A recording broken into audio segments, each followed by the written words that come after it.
दोस्तों क्या यहाँ पर आईआरएफसी का गेम खत्म हो चुका है, गेम ओवर हो चुका है, या फिर यहाँ से एक बड़ी रैली आपको देखने को मिलेगी और आईआरएफसी दोबारा से आपको अपने ऑल टाइम हाई पर देखने को मिलेगा, जो कि है 229 रुपए का लेवल, 229 रुपीस का लेवल इस वीडियो के अंदर आपको जानने को मिलेगा। सबसे पहले दोस्तों मैं आपको एक रिपोर्ट बता देता हूँ। ये रिपोर्ट के अंदर आप देख सकते हो रेलवे सेक्टर को लेकर अपडेट है कि रेलवे का जो ग्रॉस रेवेन्यू है वो 3.2% ईयर ऑन ईयर बेसिस पे आपको बढ़ता हुआ देखने को मिला। रिकॉर्ड किया है 2.74 लाख करोड़ का रेवेन्यू इन फाइनेंशियल ईयर 26 के अंदर। तो ये रेलवे सेक्टर के लिए बहुत ही अच्छी खबर है। अब दोस्तों बात करेंगे आईआरएफसी के नंबर्स के ऊपर।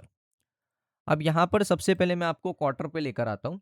अगर आप देखोगे कंपनी ने जून 2026 के अंदर कितना रेवेन्यू किया, कितना सेल किया, 8,261 करोड़। इसको अगर मैं कंपेयर करूंगा जून 2025 से 6,915 करोड़, यानी आप कह सकते हो कि ईयर ऑन ईयर बेसिस पे कंपनी का जो सेल्स है वो यहाँ पर आपको इम्प्रूव करता हुआ देखने को मिला। अच्छी बात है। अब यहाँ पर आपको देखना चाहिए कि कंपनी का जो यहाँ पर फाइनेंसिंग मार्जिन है, या फिर आप कह सकते हो कंपनी का जो फाइनेंसिंग प्रॉफिट है वो कितना है। तो अगर मैं जून 2025 का देखूं 1744 और मैं जून 2026 का देखूं 1798, तो इसमें भी आपको यहाँ पर आप कह सकते हो सिग्निफिकेंटली इतना ज़्यादा ग्रोथ देखने को नहीं मिला है, स्लाइटली बढ़ा है। अगर यहाँ पर आप कह सकते हो कि आईआरएफसी पिछले साल 100 रुपये लगाकर 25 रुपये कमा रहा था, तो इस साल आईआरएफसी 100 रुपये लगाकर 22 रुपये कमा रहा है। इसका सिंपल सा यही मतलब है फाइनेंसिंग मार्जिन का, क्योंकि पिछले साल 25% था, इस साल 22% है। यानी पिछले साल अगर आईआरएफसी किसी को 100 रुपये क्या कर रहा था, पैसा दे रहा था, तो आईआरएफसी उसके ऊपर लगभग 25 रुपये की अर्निंग कर रहा था, 25 रुपीज़ की। इस साल की बात करूं जून 2026 की, तो 100 रुपये लगाकर आईआरएफसी 22 रुपये की अर्निंग कर रहा है, 22 रुपीज़ की अर्निंग कर रहा है। उसके बाद दोस्तों यहाँ पर एक और इम्पॉर्टेंट चीज़ है। अगर आप देखोगे नेट प्रॉफिट यानी टैक्स पे करने के बाद कितना प्रॉफिट किया, तो कंपनी को तो टैक्स पे करना नहीं पड़ता है, 0% है, सरकारी कंपनी है। नेट प्रॉफिट अगर आप देखोगे 1927 का है पिछले क्वार्टर में, या फिर आप कह सकते हो पिछले साल 1746 है। तो नेट प्रॉफिट भी आपको यहाँ पर ग्रो करता हुआ देखने को मिला है। अब दोस्तों रिजल्ट अच्छे हैं, नंबर अच्छे हैं, सारी चीज़ें आपको बेटर देखने को मिल रही है, फिर भी यहाँ पर शेयर परफॉर्म क्यों नहीं कर रहा है? क्योंकि दोस्तों जो पूरा सेक्टर है ना, उसके अंदर जो बड़े प्रोजेक्ट्स की उम्मीद लगाई थी आईआरएफसी ने बड़े बजट के बाद, क्योंकि आपको याद होगा दोस्तों इस बार भी जब बजट आया था तो बजट के बाद आईआरएफसी के अंदर एक रैली आपको देखने को मिली थी। एक ही दिन ऊपर गया था, 7 या 8% ऊपर गया था, लेकिन ऊपर गया था।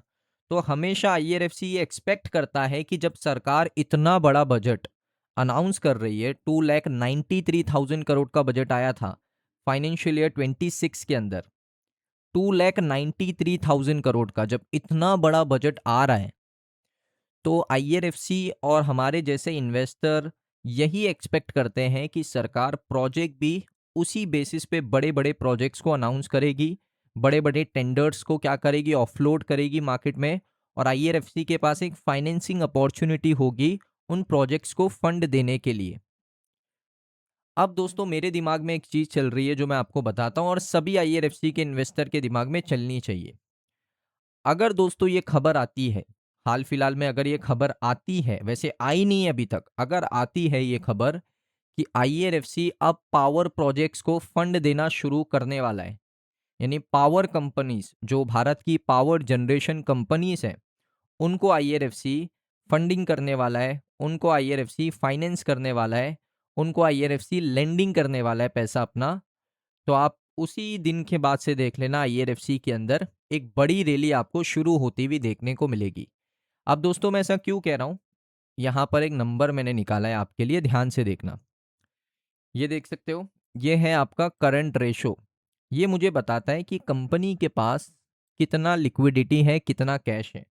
तो यहाँ पर 20 के ऊपर है, इसका मतलब है कंपनी बहुत ज़्यादा कैश लेकर बैठी है। अब कंपनी कैश क्यों लेकर बैठी है, उसका भी जवाब है मेरे पास। कंपनी के पास बहुत कैश है, यानी कंपनी के पास पैसा है, कंपनी को सिर्फ फंड देना है। अब कंपनी ये इतना ज़्यादा कैश क्यों लेके बैठी है, वो ध्यान से देखो। यहाँ पर एक रिपोर्ट आई थी, आप सभी को पता होगा, जहाँ पर मनोज कुमार दुबे ने इंफ्रास्ट्रक्चर समिट 2026 के अंदर ये हमें बताया था कि यहाँ पर अभी एक बड़ा प्रोजेक्ट अनाउंस होने वाला है। उन्होंने हाईलाइट किया था कि जो 7 propose high speed rail corridor है, उसको रिक्वायर कितना है पैसा, 16 लाख करोड़ रुपए। 16 लाख करोड़ चाहिए हमें 7 हाई स्पीड रेल कॉरिडोर बनाने के लिए। और उसके साथ उन्होंने बताया था कि जो डेडिकेटेड फ्रीट कॉरिडोर है, उसको बनाने के लिए हमें अलग से 4 लाख करोड़ लगेगा, यानी टोटल आप कह सकते हो 20 लाख करोड़। तो आईआरएफसी को ये बात पता है कि 20 लाख करोड़ की अपॉर्चुनिटी है, कंपनी के पास 20 लाख करोड़ की अपॉर्चुनिटी है, 20 लाख करोड़ की। तो इसीलिए आईआरएफसी इतना कैश में बैठा है, क्योंकि उनको पता है कि अगर प्रोजेक्ट आएगा और हमारे पास अपॉर्चुनिटी आती है कुछ प्रोजेक्ट्स को फंड करने की, तो हम लोग उनको फंडिंग दे सकते हैं अगर हमारे पास कैश है तो। इसीलिए आईआरएफसी इतने कैश में बैठा है।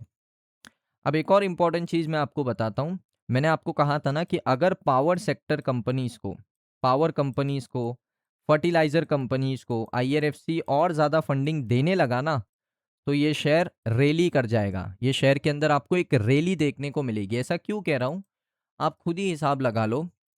आईआरएफसी अगर non ministry of railway companies को, मैं आपको रेशोज के साथ दिखाता हूँ, डेटा दिखाता हूँ आपको। थोड़ा सा हम नीचे आएंगे, इसको अनलॉक करते हैं।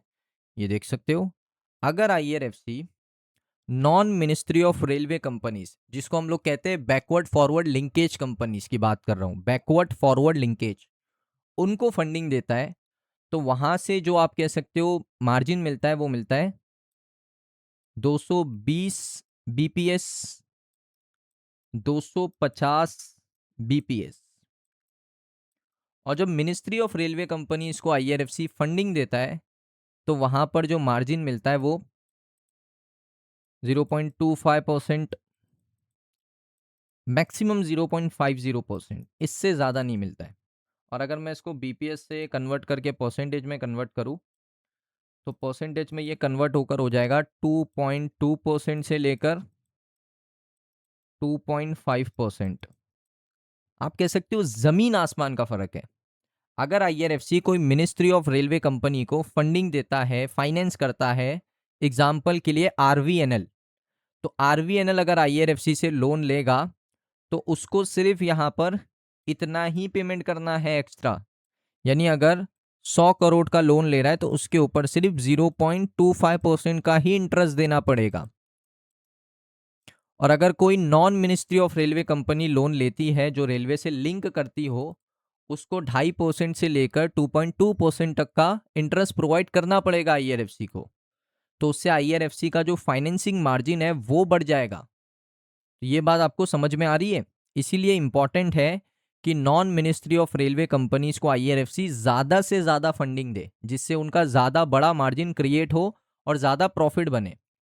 अब दोस्तों टेक्निकल सेटअप की अगर मैं बात करूं, देखिए अच्छे बाइंग जोन पर है, कोई इनकार नहीं कर सकता, अच्छे बाइंग जोन पर है, 2024 वाले बाइंग जोन पर है।